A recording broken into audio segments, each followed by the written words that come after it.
Okay, another force that we're going to deal with quite often is tension. So tension like the tension in a rope or a cord or a cable. Here's an example. I have two masses attached over a pulley by a rope. So there will be tension in that rope. The first thing we're going to be asked though is what's the acceleration of this system? Okay, so again, we're trying to find the acceleration. Now obviously this 2 kilogram mass is going to pull the 5 kilogram mass in that direction. So I always write an arrow showing the direction of my acceleration. Okay. And now we start drawing in the forces. So on this 2 kilogram mass there's going to be a force of gravity pulling downwards.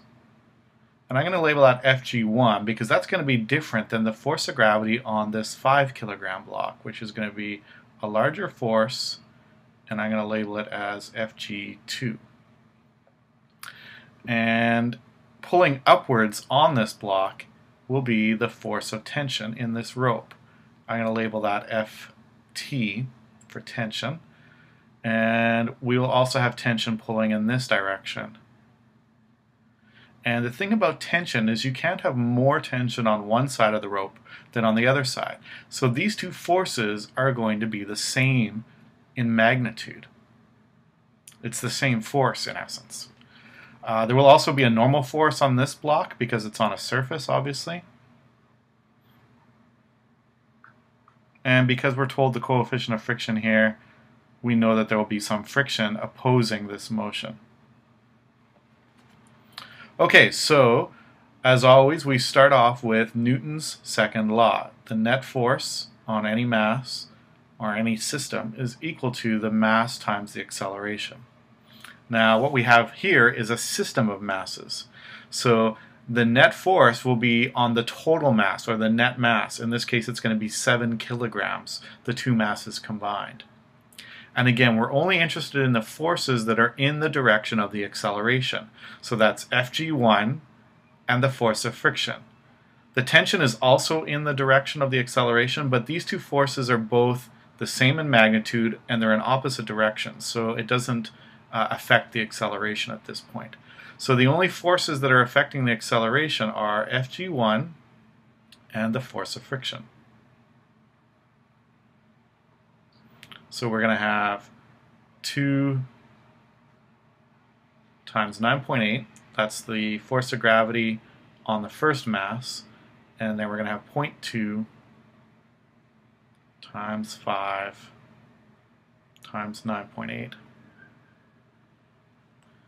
And that's going to equal the total mass, which is the 7 kilograms, times the acceleration.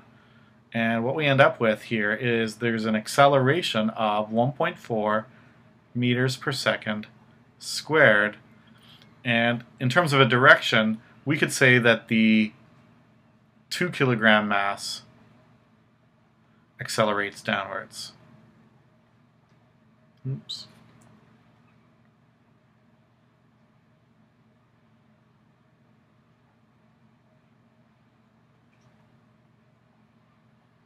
And that gives us the direction of the acceleration. So the 2 kilogram mass is accelerating down, or you could say the 5 kilogram mass is accelerating to the left. Okay, so now the next question that we might be asked is, what is the tension in the rope? Well, to find the tension in the rope, the easiest thing to do is to imagine just the forces on one of the masses. So we're going to isolate just this 2 kilogram mass and look at just the net force on that mass. So the net force on the 2 kilogram mass, again, is going to be mass times acceleration. And we know that it accelerates downwards at 1.4 meters per second. And the two forces that are affecting that acceleration are Fg1 acting downwards and Ft acting upwards.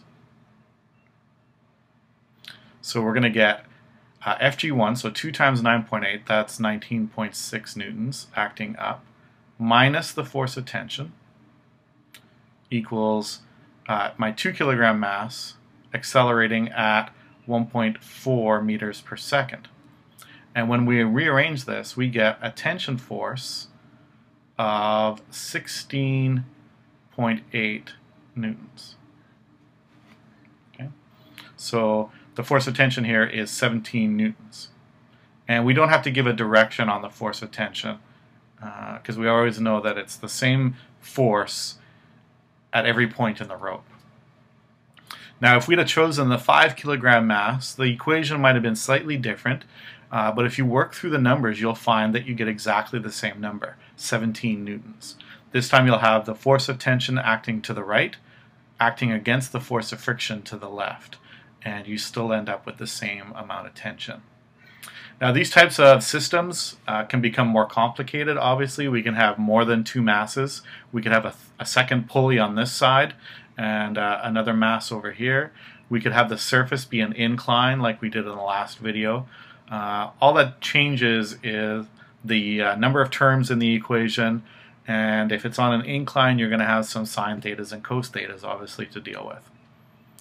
But that's how you find the tension. Isolate one mass in the system and look at the net force on it.